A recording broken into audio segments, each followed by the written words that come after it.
Bonjour à tous et bienvenue sur la chaîne de Papier et de Rêve. Je suis Ursula et aujourd'hui je vais peindre avec vous des glycines, mais cette fois-ci à la gouache.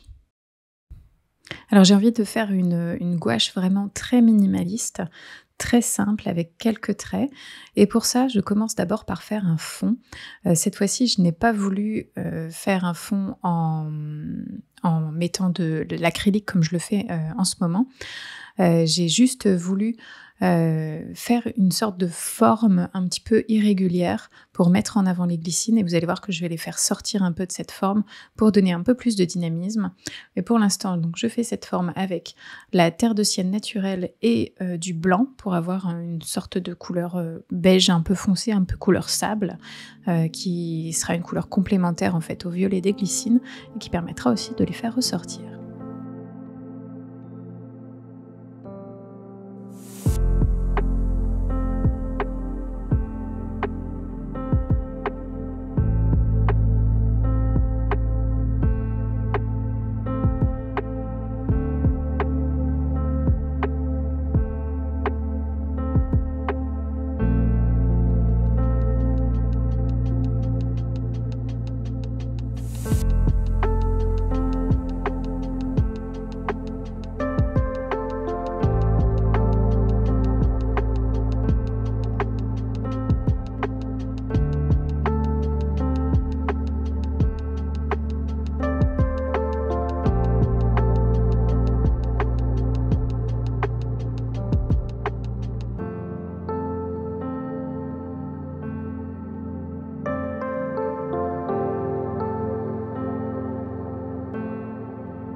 Alors maintenant, je vais commencer à peindre les glycines.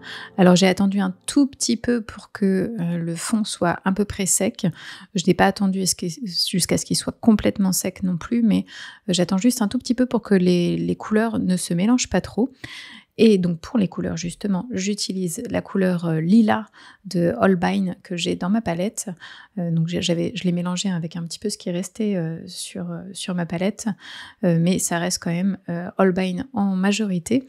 Et parfois j'ajoute aussi une petite touche de magenta pour juste modifier un petit peu la couleur et qu'on ait un camailleux et pas juste une couleur solide dans cet ensemble. Alors pour l'arrière-plan, la forme orangée sable que j'ai faite, j'ai utilisé un gros pinceau pour la réaliser parce que je voulais aller vite et parce qu'il n'y avait pas de détails. Mais là, pour ces petites fleurs, comme je suis tout de suite un peu plus dans les détails qu'habituellement, j'ai choisi un plus petit pinceau et surtout un pinceau qui a une particularité, c'est qu'il est plat, mais avec une pointe quand même. Il est un peu coupé comme un triangle en fait, ce qui fait que j'ai une pointe quand même très très fine et je peux utiliser toute la largeur du pinceau pour faire des marques un peu plus épaisses ou bien juste la pointe du pinceau pour faire des toutes petites marques. Alors maintenant, je vais ajouter des touches un petit peu plus foncées dans ce violet. Et pour ça, je vais ajouter du noir de fumée dans mon mélange pour avoir donc une couleur un peu plus foncée. Et je ne voulais pas que ce soit une couleur plus bleutée ou plus rosée. C'est pour ça que je n'ai pas ajouté ni de magenta ni d'indigo, même si j'y ai pensé. J'ai préféré ajouter du noir pour avoir une couleur, oui, plus foncée, mais aussi un peu plus éteinte et pas forcément qui ne ressort pas plus en fait. Comme c'est une ombre que je suis en train de faire, je voulais juste que ce soit une couleur qui soit un peu plus éteinte, qui fasse ressortir les couleurs plus vives des glycines. Et de la même façon que j'ai ajouté du noir à mon mélange pour avoir des ombres, je vais ajouter du blanc à ce même mélange de lilas pour avoir des couleurs plus claires et avoir donc cette teinte un petit peu des fleurs éclairées par la lumière. Et de toute façon, les fleurs qui sont en haut de la grappe sont les premières ouvertes et donc du coup elles perdent un peu leur couleur au fil du temps et elles deviennent un petit peu plus blanches. Et de cette manière-là, en fait, j'ai 3 teintes dans mes fleurs. J'ai la teinte moyenne qui est cette couleur lilas. J'ai la teinte un peu plus foncée avec le noir de fumée qui va me permettre d'avoir des ombres. Et j'ai la teinte plus claire avec le blanc permanent, donc qui va me permettre de délimiter les lumières et les zones plus claires des fleurs. Alors même si c'est une gouache plutôt minimaliste, et je n'ai pas vraiment le même processus que quand je fais une gouache un petit peu plus complexe en fait.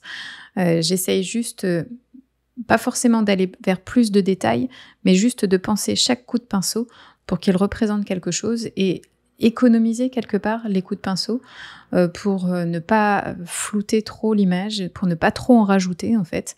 J'essaye juste de bien réfléchir à ce que j'ai envie de faire pour mettre en avant mon sujet, mais rester tout de même très sobre et en faire peut-être un petit peu moins qu'un peu plus pour avoir cette idée minimaliste.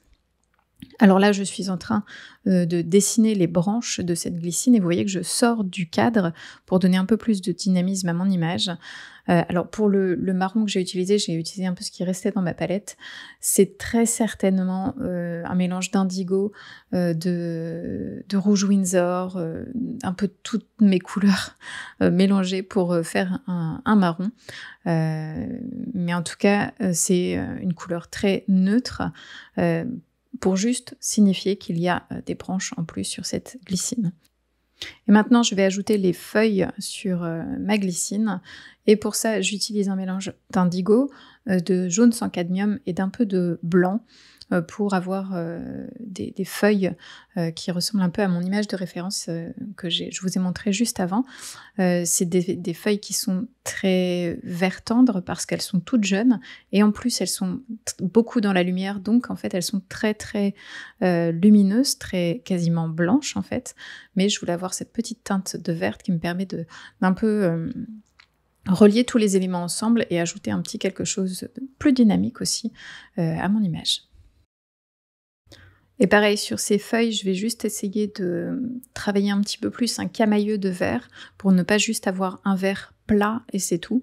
J'ajoute parfois un petit peu plus d'indigo ou un petit peu plus de blanc pour juste avoir des couleurs de vert différentes pour que ça ressorte un petit peu plus et qu'on ait vraiment presque du volume en fait avec ces quelques coups de pinceau. Et la dernière chose que je veux ajouter sur cette gouache, c'est un petit peu le jus de citron sur la salade, le petit truc acide qui va faire ressortir un peu tout.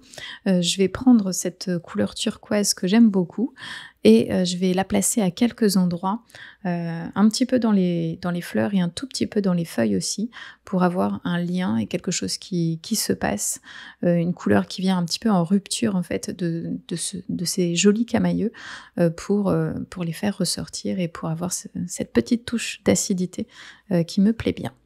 Et cette gouache est à présent terminée. Merci de l'avoir regardée jusqu'au bout et j'espère que ça vous a plu. Si vous voulez plus d'informations sur cette gouache, n'hésitez pas à aller voir le blog pour plus d'informations. Et dites-moi bien sûr ce que vous en pensez dans les commentaires. À bientôt.